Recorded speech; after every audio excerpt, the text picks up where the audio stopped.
Yeah, welcome to Market Monday for late November 2025. As usual, we do have the ODBR monthlies from October to look at, and then I have a couple articles I pulled up if we get to it, if we have time, and then of course we're always just kind of generally chatting about what we are experiencing in the market. Okay, so they always give us our little snapshot activity. End of paragraph. I always summarize, but it jumps from national to local back to national. So overall, the U.S. has seen for October has seen home sales climb 1.5% over October of 2024 and 4.1% year over year, giving us a seasonally adjusted 4.06 million units.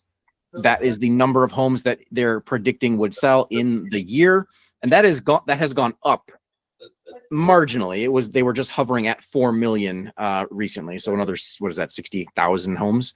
But again, if you've listened to us on Market Monday, 4 million is a relatively low number of home sales. Yeah. So we're still in a little bit of a slightly stagnant residential home sale market.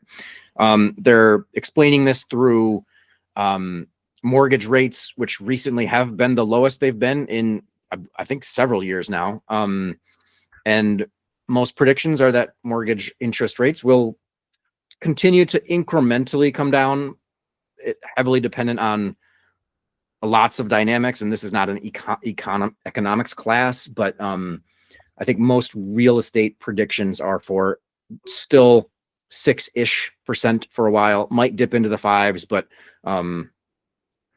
you know, every 0.1% matters, but it's not like no one's thinking we're going to drop a full point or something anytime soon. So staying on the sidelines just for interest rates might not be in anyone's best interest, but it is still hard to pay 6% versus a 3% mortgage if you have it. So that's the discussion Jess and we've talked about for a couple of years now. And what was happening at the same time is that we had super low inventory.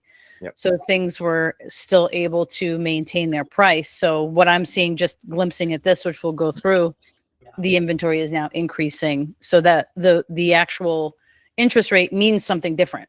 Yep. In that scenario. Correct. That's correct. Again, now we're into local data. New listings are up 15.6% to 170, which is a fair number of listings for an October in upstate New York. Pendings continue to decrease. We've seen pending sales on the slide every month now for like 4 or 5 months. And inventory, like you said, that's the big stat outlier, or it's the big stat that's standing out to me, is that we continue to have an increase in inventory locally. So we're up another 27%, 626 available properties on the market in the ODBR.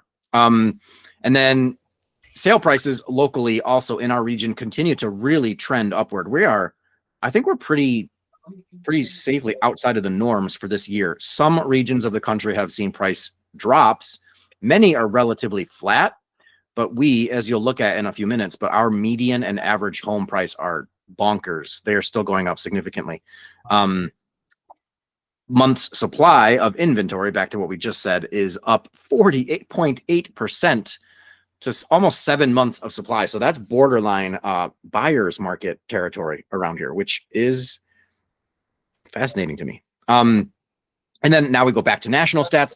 Housing inventory has gone up 1.3% nationally, and that's 14% higher than the same time last year. The year over year change is only 3.3%. Yes. Yeah. Yeah, which is still feels really low. Well, that's yes. I mean, and there's something we don't really talk about with these numbers, but these are all actually inflation unadjusted numbers. So, and they're also seasonally unadjusted. So these are just data. But if you really think about it, inflation this year has been about 3%. So that median increase is just basically treading water, if you want to put it that way. But anyway, there are other parts of the country that are property owners have been losing equity in rapid pace in some sections of the country. So we're pretty buffered from that, but more and more inventory, power in buyers' hands, it does shift things quite a bit. That's what we've been waiting for, that shift, talking about it and waiting for it. And All retch and no vomit. Wow. Have not heard that. Still happening. Is that a common turn of phrase? No, actually, Alan Watts said it once, and I thought it was awesome. Okay. If you don't know who Alan Watts is, Google. All right. So back to our activity overview summary page. I like this page. The rest of this report, by the way, just goes into each of these in its own page, but this summary page is nice. New listings, by the way, as of the time they published this, was dead even from 2024 to 2025, literally to the number. So 0% change year to date. However, our October was significantly better than last October. So that's kind of nice to see. Oh, it was a later year. We saw that. Like it's every year it actually gets later. Like what's happening? Like next year it's going to be like September before we have any listings. However, it's not all great news. Our pending sales continue to decrease. And we've talked about that for a few months now, but we're at 82 pending sales in the ODBR, according to this stat. And then again, for the year, we're down almost 10%, which just means that that's about 10% of these listings that are not selling, meaning they're still active inventory, which is why that inventory is increasing. We're adding listings and they're not selling as quickly, meaning it's piling up a bit.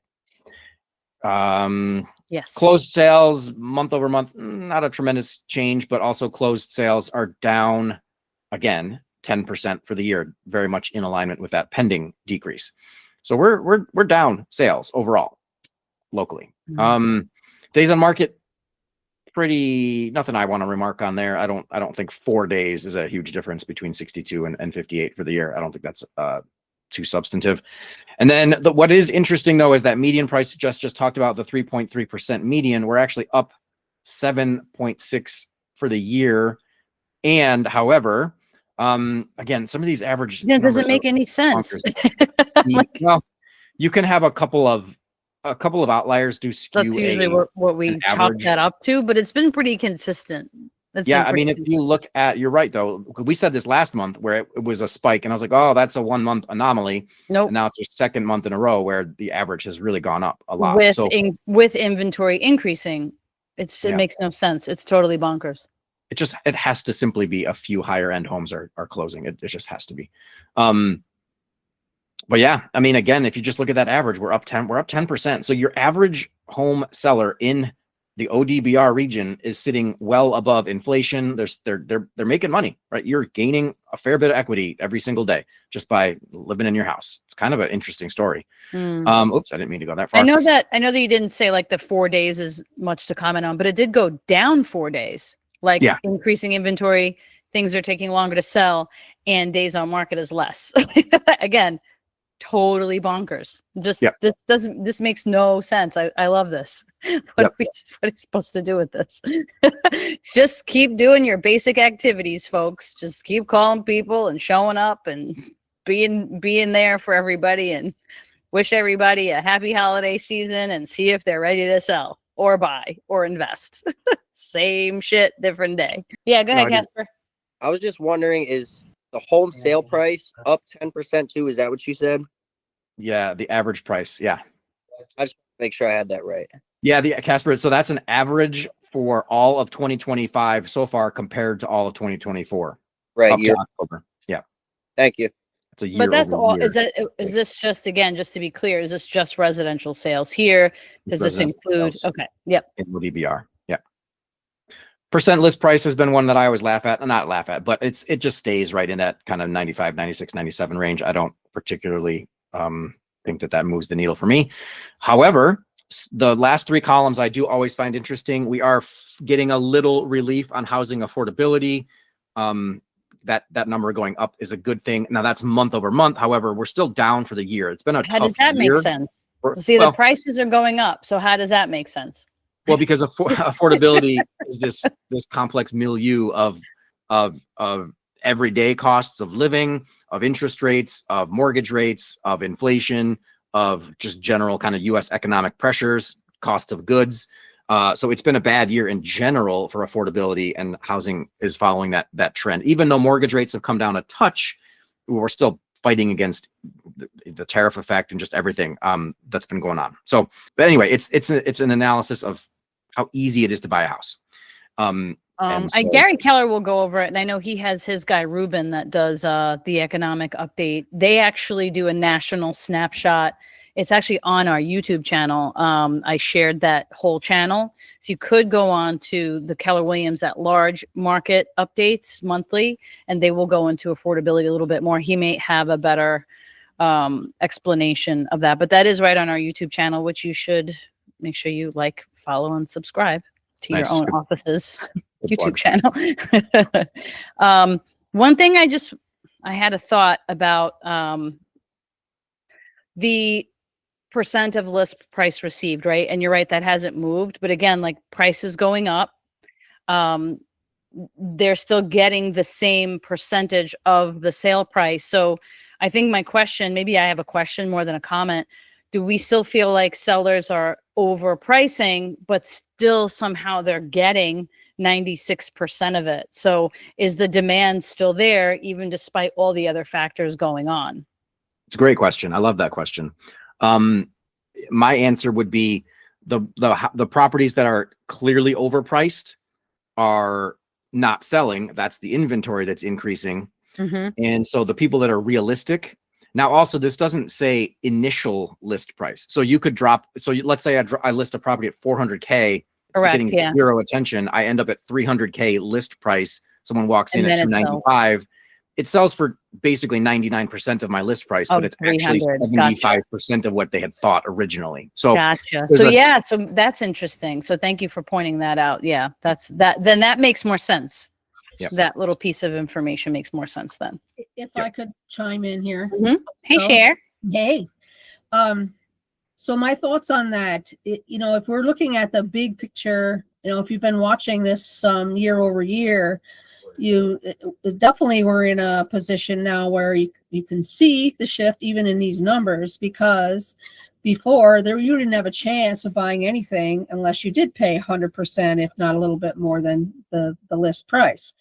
So now the ones that are, as we watch the days on market, creeping up, whereas before it was 5 minutes, and now we're actually looking at 15, 30 days, 30 days before it goes under contract.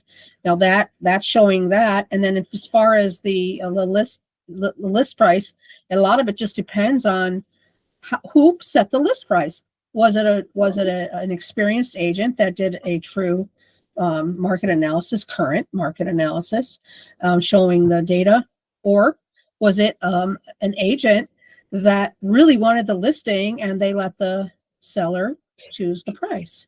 So these are all things to look at, and right now I'm super encouraged for the buyers that are that are in the market right now looking at properties, and they actually have a shot at it. They don't have to just go blindly in with. They have a shot, share, and they have some things to choose from too. Exactly. Well, yeah. Yeah, and there's a lot of stuff in every price range. I actually had I have a buyer for under 100,000. That was about 13 houses to look at. I had another buyer for, under 200,000. He had 15 houses he wanted to see. So yeah, that's great. There's actually something in every price range for people if you kind of know where to look and they're a little bit more realistic on what they want. Like I like to do nice, really broad searches. 3-bed, 2-bath, but I don't even put that in. I'm like, let's put in the budget and just see everything that comes up, because there might be something that, so I think it's being creative as well too, and just being able to pull more options in front of somebody to help them make a decision. So then people are able to kind of see a lot, compare it, and make a very informed decision because they're able to see so much. So that's definitely helpful. And I'm not really one that loves a buyer's market. I've always been a heavy listing agent, but I'm actually really enjoying the buyers right now. So it's been like a treasure hunt. Last 2 data points on this graph. The interesting ones also, that inventory. So if you look at that, that's last October, we had 492 available homes. Now we've got 626. That's 27% more houses available for buyers to look at. That's that browsing the shelf at TJ Maxx. There's just more shirts on the shelf. And then our month's supply is 2 full months longer now from where we were a year ago. So we're 40% increase. higher. Yeah. But that's also the conversation now with the seller. Like, look, so over just the last month or so, inventory has gone up, exponentially. So we need to be priced where it makes sense because buyers have more options. They're going to be looking for the best deal. And if you're priced high, like Rich said, those are going to be the ones that sit. So this is why we like to do this. You know what your listing presentations and your conversations with sellers look like for the next 30 days. Yep. Looks like a balanced market coming up. It's getting there. we're on a teeter-totter, and it's like, So Cher, Jess and I mentioned this last month, and I don't think you were on the call, but we were discussing, because we have such a seasonal regional market, right? So typically we would reduce inventory in the winter. So we have this huge supply, and we have this high inventory right now. But I was just kind of asking what we think might happen over the course of the winter. We'll still obviously have our general dip, but if we're starting higher, does the dip? So is it the same, just a little higher, or does it dip down more? I'm just curious as to what will happen. And then more than the winter, I'm curious about the spring. My prediction is people, here's what I think is happening. If anyone cares, I think that all these listings are people that have waited probably 2 years, 3 years, thinking, I don't want to sell because my mortgage rate is great. Right. Yeah. And if I buy something new, it's going to be at this high rate. Well, now 6% is kind of the norm. They can't wait anymore. They can't wait anymore. So this is like the need to sell, or we've waited long enough. And I think that we'll have our natural winter break. But then I think spring of 26, if interest rates continue to creep down, I think it's going to be a big spring personally. I have some thoughts on that, of course, here. What are they? Okay. So first off, there's nothing normal about our market. If you were back, you remember before COVID, it was like 10 months, 12 months. That was kind of normal to be on the market. That of course changed dramatically. And even today, I'm thinking that some of our seasonality in the area is also agent driven. Agents that are not working, agents that are holidaying, and they're just flat out not working. They don't want to go out in the cold. They don't want to go out in the snow. So you've got less agents that are actually working. I'm having a better October, November than I've had in a long time. And that's because I'm working. I'm usually floating around at NAR conferences or these other things. And instead we've been nose to the grindstone here working, because you gotta, even though the sun isn't shining as much, still gotta make hay when you can. So the other thing is, true that there are sellers that have finally decided to get off the sideline, and sellers who are being given the message from listing agents, the proper message that says, hey, you better go now, because if you wait till next spring, there's a pretty good chance you're not going to get as much as you would get now, because now we're into the winter. There's going to be the more, as the serious buyers, the ones that need to buy, not the looky-loos or the people the people that are out there, basically they're up here, they're vacation people, they got some time. Those people that just look, you have a lot more buyers in the market in the summer, in the nice weather. But right now, the ones that are coming out, they're the ones that are seeing opportunity, and they're ones that actually need that. So I don't think we're going to have like a super dip, and I don't think that the increased amount of inventory is going to be harmful. I think that it's just don't go holidaying, go to work, you'll make money. Yep. It's literally what we were just talking about with Jamie. Like, like right before we started the class, we were having that conversation, the agents that go to sleep. And I used to say to you guys every year and like plead with you, don't go to sleep. There's always people that have to move. There's always serious buyers. And I just got another new buyer like today, like someone from downstate contacted me. Hey, my buddy wants to buy something. He's ready to start looking. I'm like, it's Monday, Thanksgiving week. He's ready to start looking. Incredible. So they're out there. If you show up and you're working and you're ready and you're present, and you will be busy. Right now, a lot of agents do go to, so the ones who don't are like, you can just get so much more business, and that's 100%. Go nose to the grindstone right now. Yeah. And if they're not busy now, Casper, what's going to happen is they're going to have a slower start to next year. And then you're going to start hearing some shit like, oh, the market's not good. We knew that the shift was coming. And then they're really going to go to sleep, and let them go to sleep. Don't help them. Go to sleep, honey. Don't worry. The 5 of us are going to be awake, and we're going to be working. There's typically been a lot of very grouchy agents in my office when I had my own office. Come about February, March, grouchy agents because they're broke.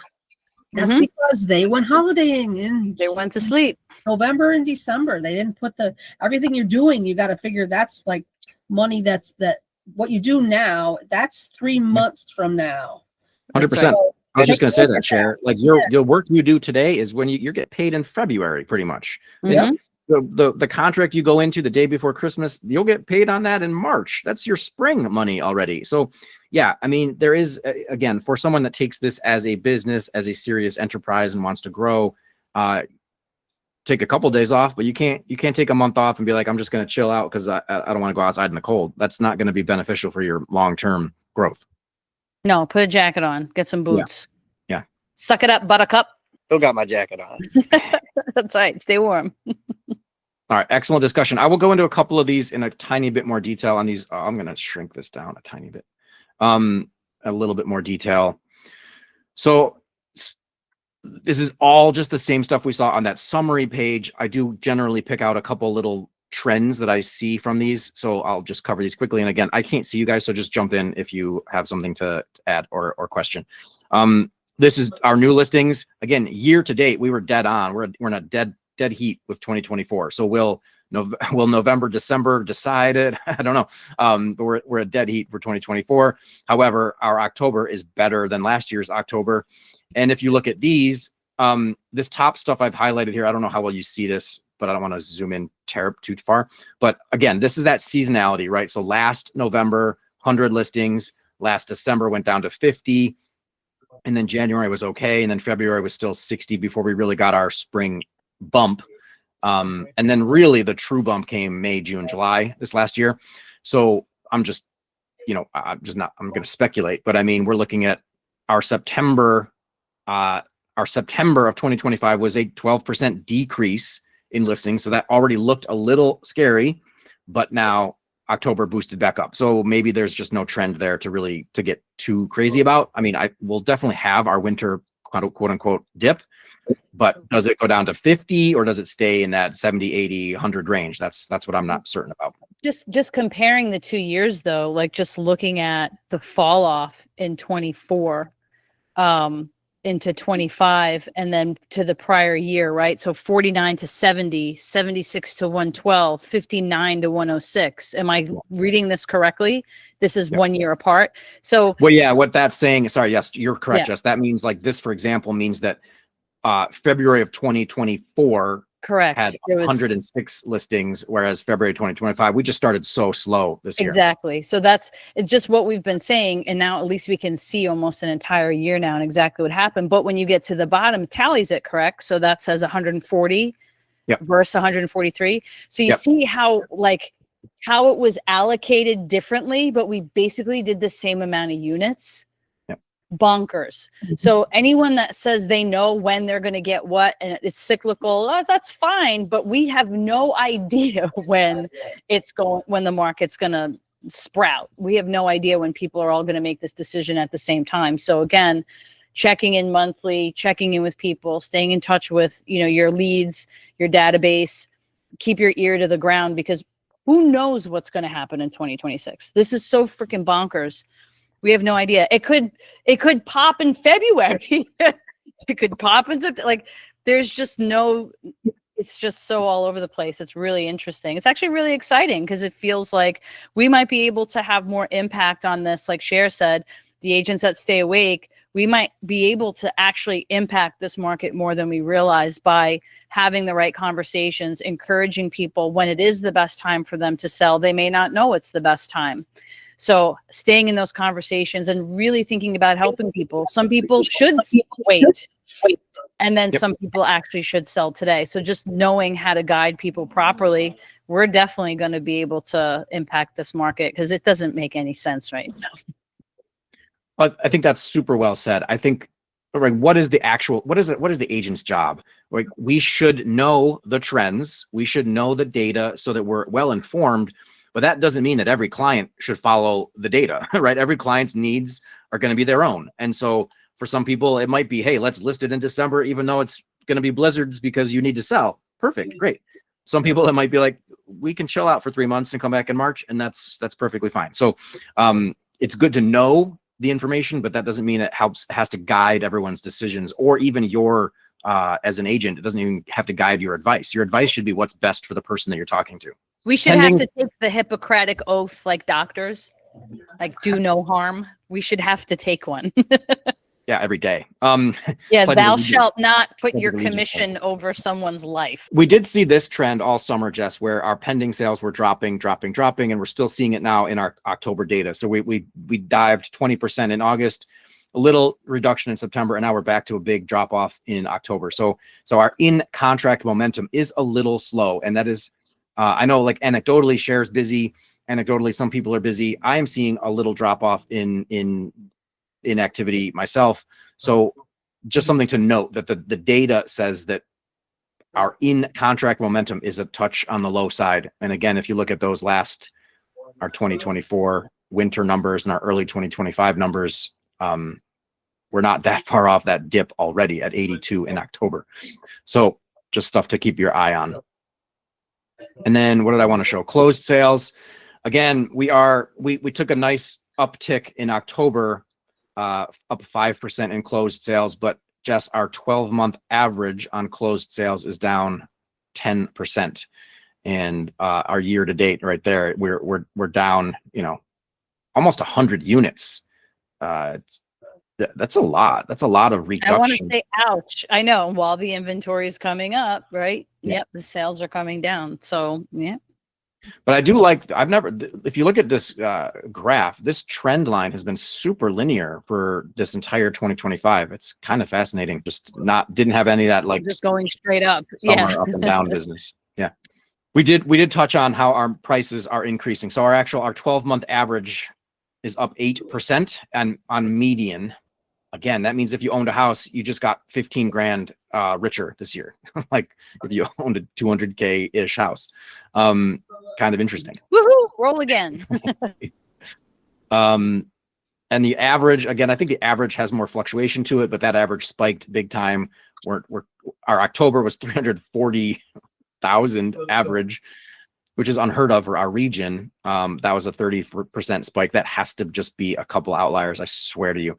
But still, our 12-month, we're up 12% on average. So beating the national trends by a fair margin. Most markets are seeing 2%, 3%, 1% price growth on average. So crazy. Inventory, a little deeper analysis on inventory. This graph on the bottom is a 11-year, 12-year trend line. That's our flat line. Jess and I were always joking about how this needed a resuscitation. And Yeah, it looks like we might have got that jolt. There's little signs of life.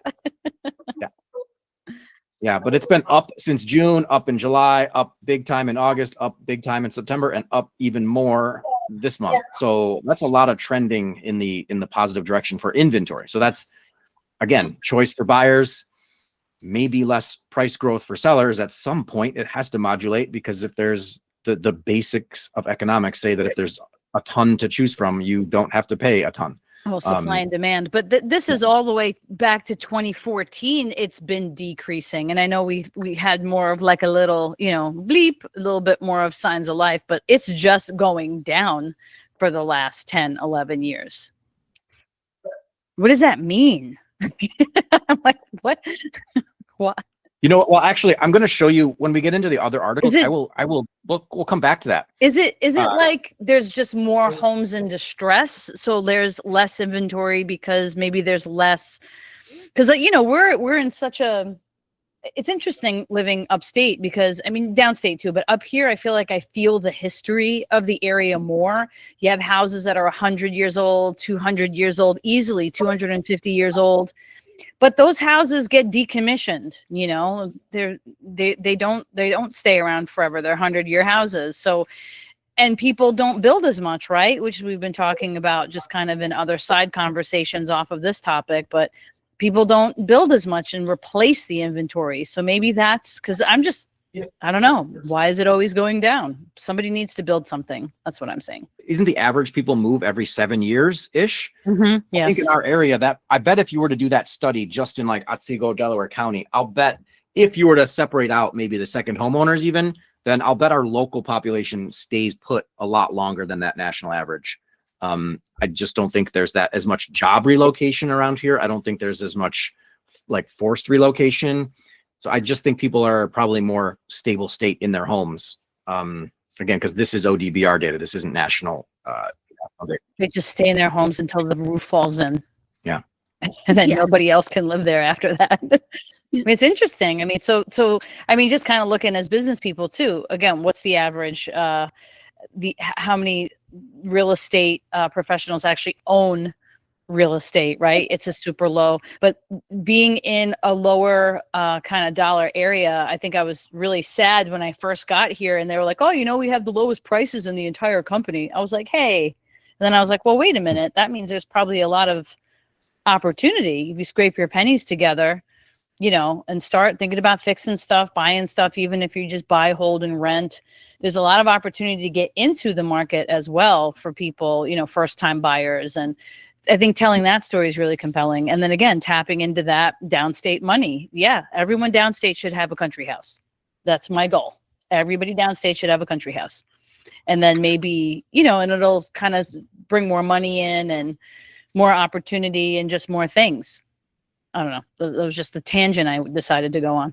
It's been stayed that way because whatever we've had has been bought up right away, but people are still coming here. There, and then who knows with New York City what's going to happen?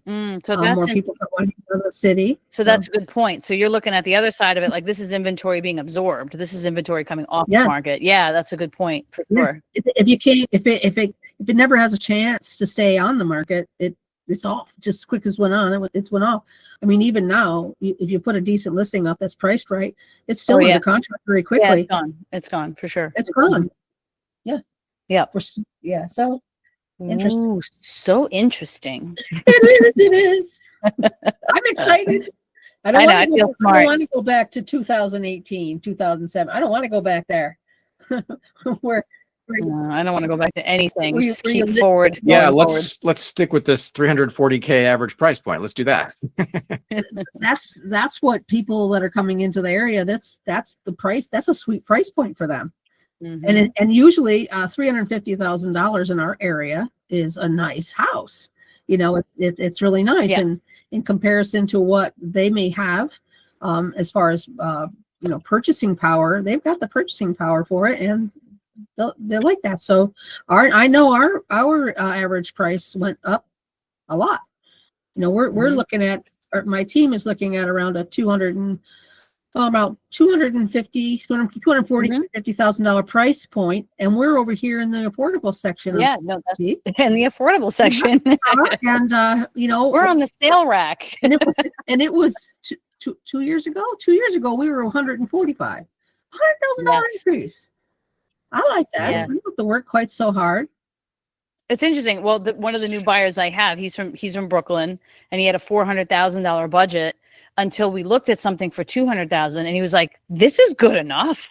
So like he literally brought his budget down $200,000 and is still able to find plenty of stuff to look at. I was laughing. I was like, "Yeah, you don't have to spend $400, bud. Like, let's get a deal." So that closes out the ODBR data. The last one is just this month's supply. I don't want to beat that to death, but yeah, we've gone up all spring, all summer, and now August has given us a 41% increase from October 24. So anyway, 13% up on average for the year so far.